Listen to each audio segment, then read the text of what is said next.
Unless you count the many hours I got lost traipsing around the World Tree in Faxanadu, I didn't really get a lot of experience with NES RPGs when I was a kid. By now, I'd consider myself a seasoned RPG player and have tackled quite a few titles from that era by this point. But there was one I hadn't gotten around to yet that had always intrigued me. It's the one with the box art that looks like a Motley Crue tribute. Ghost Lion. Or Legend of the Ghost Lion if you're going by the title screen. I'm sure this artwork is the one thing that this game is really well known for, and it's a mystery to me as to why we didn't get the Famicom box art instead. It's a much better representation of the heroine and her supporting cast throughout the adventure, and honestly, it's just way cooler. There are plenty of reasons why alternative art was created for Western releases, but I'm not really sure what kind of audience this 80s workout gear was supposed to draw in. I have the poster for this one, and it's in really good condition. Instead of framing it and putting it up on the wall though, it stays folded and away in the box. It's a little too loud for my tastes. The game opens with a little girl named Maria listening to her parents as they tell her about a legend from their village. According to their tale, long ago, a white lion attacked the town, and a single brave warrior stepped up to chase it away. The beast escaped to a cave and has been rumored to be holed up there ever since. Maria's parents suddenly announce that they're heading out to investigate this mystery, leaving her to her own devices while they're away. When they don't return, Maria decides to go looking for them. Armed with the blessing of the village elder and a spear, she soon finds herself in trouble when a bridge washes out and she gets knocked out in the commotion. When she regains consciousness, she finds herself in a completely unknown place called the Land of Dreams, and gets some bad news. She's unable to return to the land of humans. The introduction was actually pretty compelling to me. I felt genuine concern for this little girl, lost and injured without a way to get home again. It instantly drew me in and made me feel invested in where this adventure would take her. It also imparted a sense of duty to see her through it all. The whole game kept me on my toes with its threatening undertones just below its bubbly and colorful exterior. In the case of the introduction though, the severity of the situation didn't have a chance to linger for too long. The fairies that speak to her after waking swoop in with the perfect advice to cheer her up, urging her to increase her hope and courage. I initially thought that this was a very literal translation in a sort of there moment, but after getting into the menu, I was tickled to learn that the hopes and courage they referred to were just how Ghost Lion names its character stats. It sucked a little bit of the sentimentality out of this whole conversation, but it turns out that hope, courage, and dreams are these unconventional names for your main character's level, health, and magic points, respectively. It was amusing that they took these fundamental human concepts and transformed them into something with a numerical value. They chose a theme and really committed to it, and I think they deserve some respect for that. Ghost Lion is quite different from games with a continuous open world right from the get-go. The bulk of the game has Maria traveling between locations in the Land of Dreams, running errands and searching caves and towers for key items to unlock the next area. But I was actually quite happy for this layout. There's no firm structure like chapters or anything, but there are imposed limits on how far ahead you're allowed to go without completing a list of prerequisites. Games from this generation feel a lot more approachable when objectives are restricted to a few locations at a time. Most areas had a couple of towns, towers, and caves to discover. There were also convenient life-replenishing springs where you could save your game. A detail I admired about wandering around the overworld was how you eventually gain access to just about the entire map. The game teases you with many out-of-reach places, some of which you can see right from the beginning. Spying some cool building or different terrain type on the inaccessible side of mountains or water regularly piqued my curiosity. I had many wonderful aha moments when I'd finally turn up at one of these places, especially if I'd mulled particularly hard about how to get over there. The beginning of Ghost Lion takes straightforwardness to new levels, so much so that I actually found it kind of boring. The manual very kindly told me to speak to people for tips, and it turned out that their messaging was crystal clear about where to go.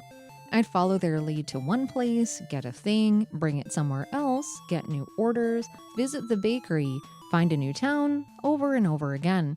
The back of the box does tout that this adventure is made for people new to the RPG genre, and boy did it ever feel that way for the first few hours I played this.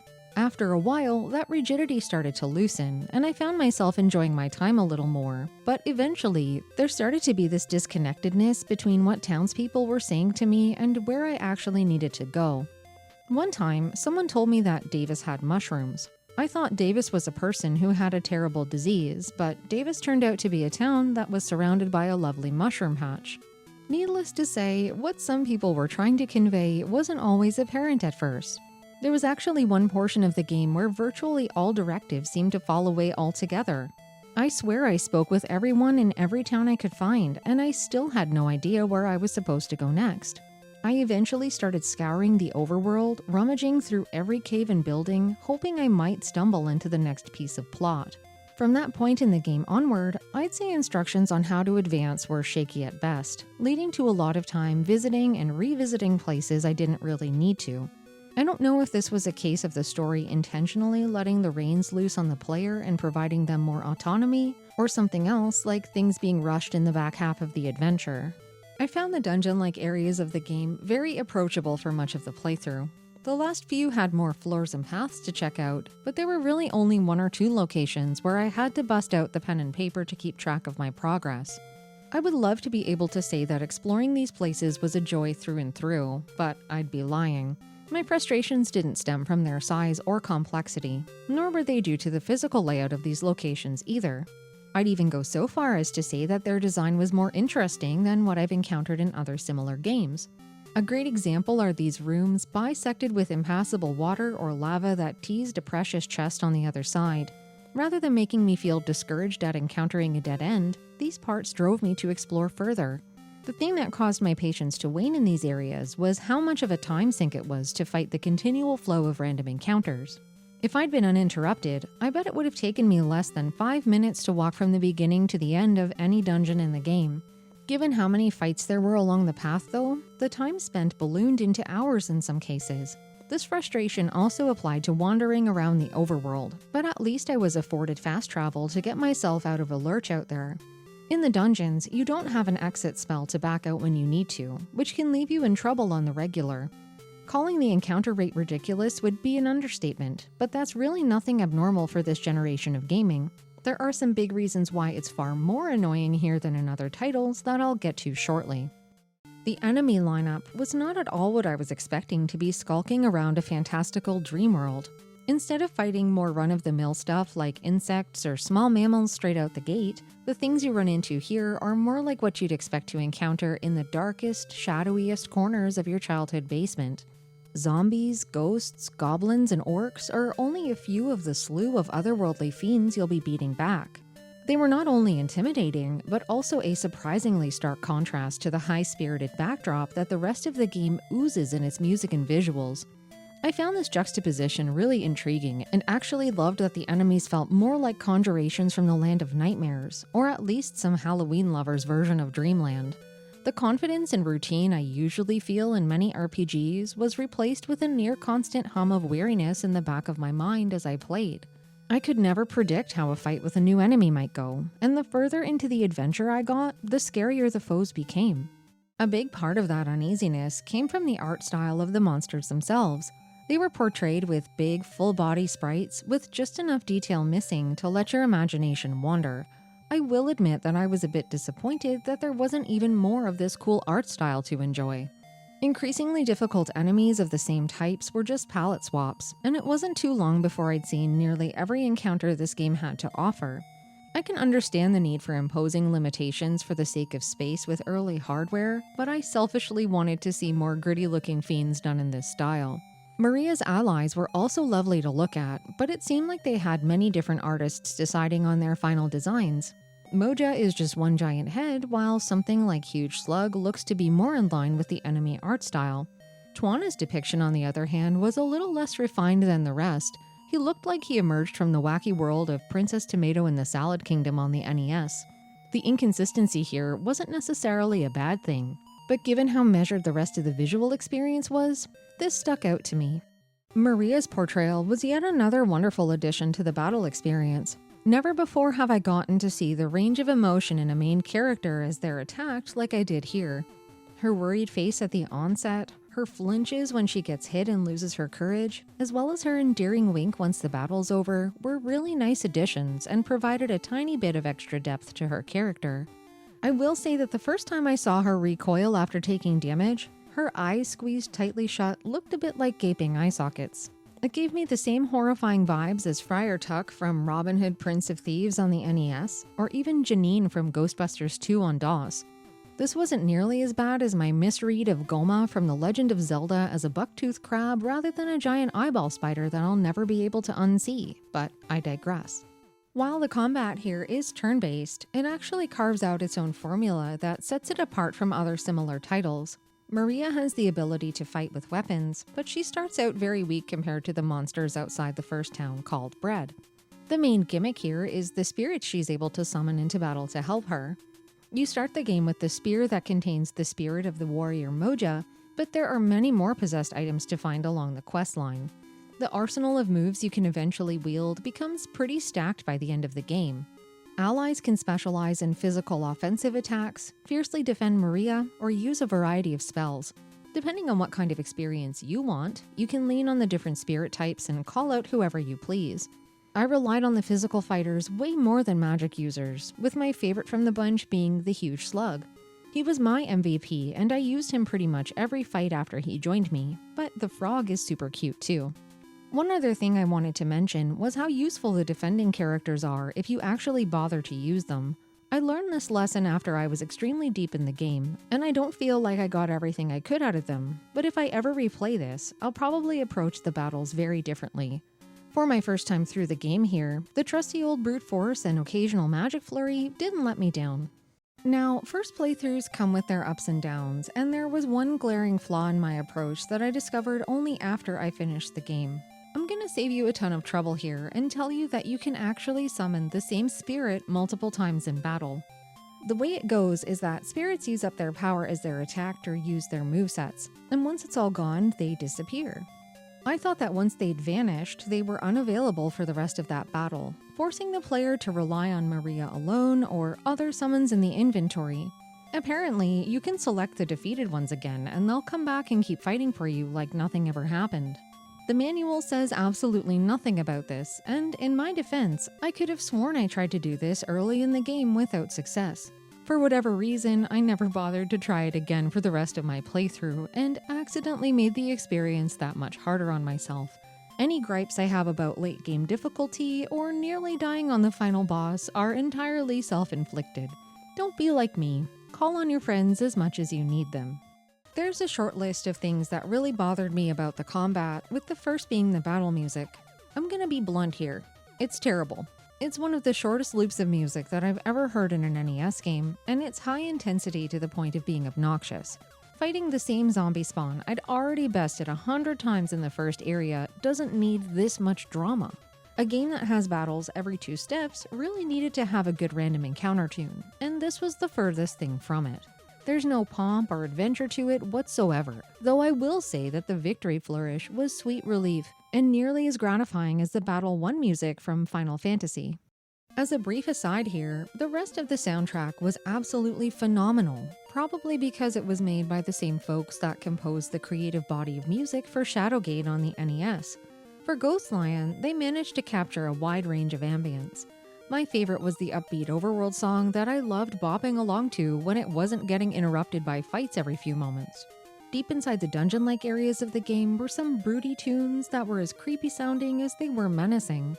Working through this game made me feel like I was constantly swinging between a happy jaunt around a chipper and sunny world and the depths of sullenness while wandering around caves and buildings. It was not only a fantastic soundtrack to sink into while playing, because I found myself listening to it often since finishing the adventure. Anyway, another big issue I had with the battles was how little they actually do to develop your character. Each victory gets you some rubies, but a steady supply of currency is only good when there's great stuff to buy. I purchased a couple of semi-expensive weapon upgrades and critical items that protect you in battle, but after the first few hours, there wasn't really much left to procure aside from bread to restore health. Even more impractical is that character leveling is not at all tied to a traditional experience system. Killing monsters actually gets you 0 steps closer to the next hope level, since all stat increases are found while exploring caves and dungeons. It's more of a milestone-based system, which isn't a bad thing in and of itself. I've played a couple of games where you're rewarded for exploring or hitting certain story points, and I really like the idea of a pat on the back for being thorough. Given how much time I spent inside of battles though, it would have been nice to get a little prize for my efforts. I suppose a benefit to having milestone-based leveling is that every person playing the game is going to have the exact same experience. No matter if it's your first time through or your 50th, everything's going to play out the same way each time. This negatively impacts replay value for the average player, but it leaves an option open for challenge runs. If you know where the hope fragments are, abandoning them in the name of a more difficult playthrough might be a fun way for hardcore players to enjoy this one. In my case, I tracked down every hope fragment I could get my hands on. I'd like to think I checked every single twisting hallway for chests, but I still ran up against some big difficulty spikes.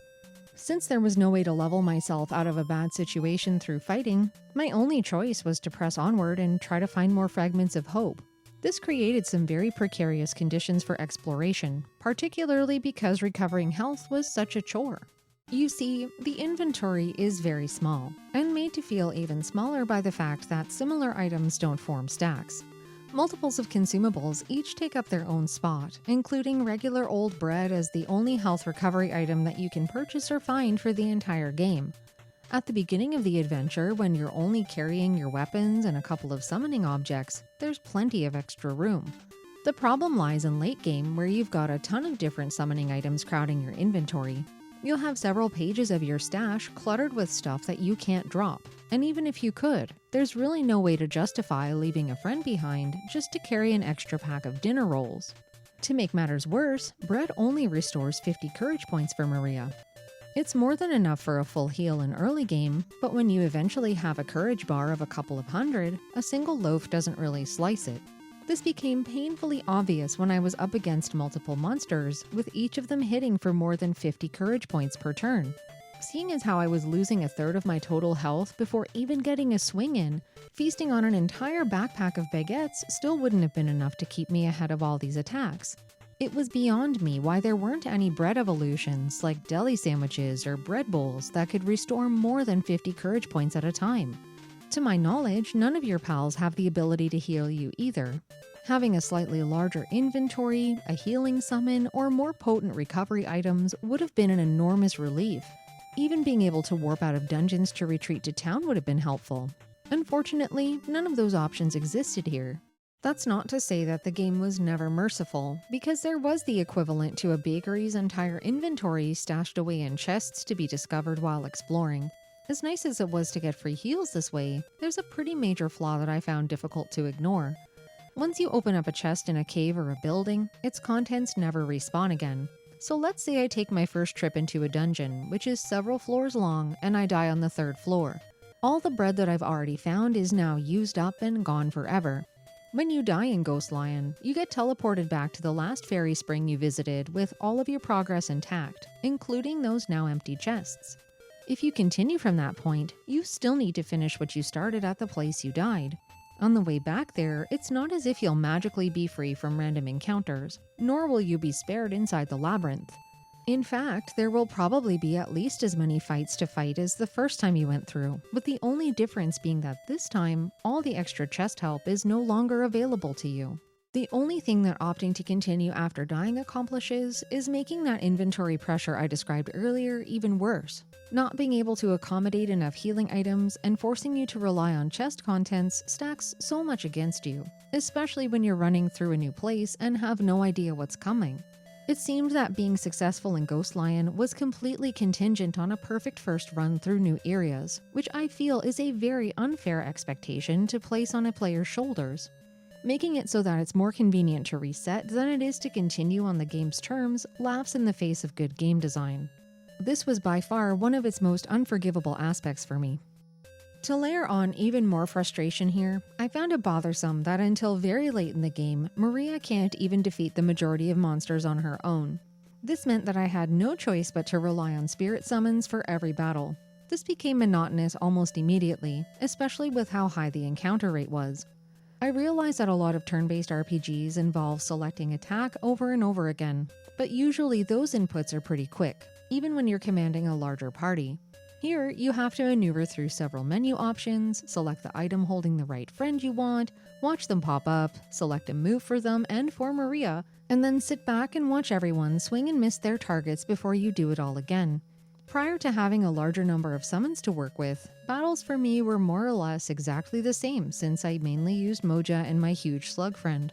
I found myself longing for something like the macro system in Phantasy Star 4, so I didn't have to pay so much attention to the menu over hundreds of battles. But alas, I guess that requires 16 bits or something. When I mentioned swinging and missing a moment ago, I wasn't just joking around. It's actually nuts how much evasion some enemies have. I swear that these manticoas were made of vapor rather than solid matter because they managed to sidestep my attacks more often than not when I swung at them. There are a few items that are meant to help with this, like the magic rope that can bind an enemy and prevent them from moving, but even that failed most of the time since they'd regularly dodge that too. This became particularly awful late in the game when multi-enemy battles would pile on the misery, with one monster after another dancing around everything I was throwing at them. This also massively extended the amount of time single fights took to complete, which in turn further intensified my grumpiness about the whole combat experience. You might be wondering why I didn't just run away from battles more often, and the truth is, I tried. I really did. The problem was that the escape success rate was pitiful. I'd say running worked maybe 15% of the time, and that's being generous. There was this one fight where I actually got away from fighting a couple of spirits and a druze somehow, but I can't recall another time where successfully running from multiple enemies ever happened again. Anytime I try to escape, I just end up getting absolutely wrecked. Eventually, I just accepted my fate as a small girl meant to whip and bludgeon and slice scary monsters in perpetuity. When they'd let me and my friends hit them, that is. If it isn't already extremely obvious, the combat and I stopped getting along pretty early in the playthrough, which is really too bad since about 80% of the game is made up of this extremely dull experience. Frankly, for a game meant for beginners to the RPG genre, I can't comprehend how they expected Ghost Lion to ignite people's interest in this kind of adventure. You're constantly getting into fights every 2 steps, you aren't able to kill things on your own, so you're stuck fumbling with menus to call out comrades every battle. It's almost guaranteed that everyone will miss their targets for the first 2 turns, and you'll likely come close to death anytime you try to escape. I can't imagine anyone saying, "Hey, that Ghost Lion game was so fun and I want to play another game just like it." If it had been one of the first RPGs on the market for the console and happened to be someone's maiden voyage into this kind of game, it may have been a solid gateway into other things. In reality though, while it was released in 1989 in Japan, it didn't make it to North America until 1992. By then, there were other games over here that did a much more balanced job exposing brand new players to these kinds of experiences. For a lover of 8-bit RPGs like myself, I thought that this quest was well below average. If I had to rank it among other similar games for the system, it'd sit dead last on my NES RPG list. That's not to say that there's no good to be found here. It has many aspects that regrettably feel half-baked, like the interesting philosophy around gaining courage and becoming stronger through bravery. Other than watching Maria's hope level climb up with each found fragment of hope, there's nothing else that really shows her growing as a person or coming into her own. This is largely obvious with how reliant she is on her friend's abilities to survive. The only thing that made the last stretch of the game tolerable was finally finding Maria a weapon that hit multiple enemies in a single turn. And that advancement had nothing to do with her personal journey and everything to do with me parting from my hard-earned rubies. I wish they developed that entire courage theme a bit more, since there was a lot of potential to mold it into something really memorable. The music and graphics were obvious high points, but overall I was unimpressed with Ghost Lion. I came into it hoping for another quirky NES adventure, in the same vein as Faria, A World of Mystery and Danger, or even Destiny of an Emperor, but I ended up feeling like I was doing chores the entire time instead. The whimsical setting and engrossing backstory weren't enough to counteract the game's insidious ability to frustrate me with its chronic battle segments. And when you take the combat out of it, there's really not much left over to hold someone's interest. While it's certainly something to play if you're curious about it, I don't think it's worth the time investment to see it through to the end. There are much better experiences to be had on the NES.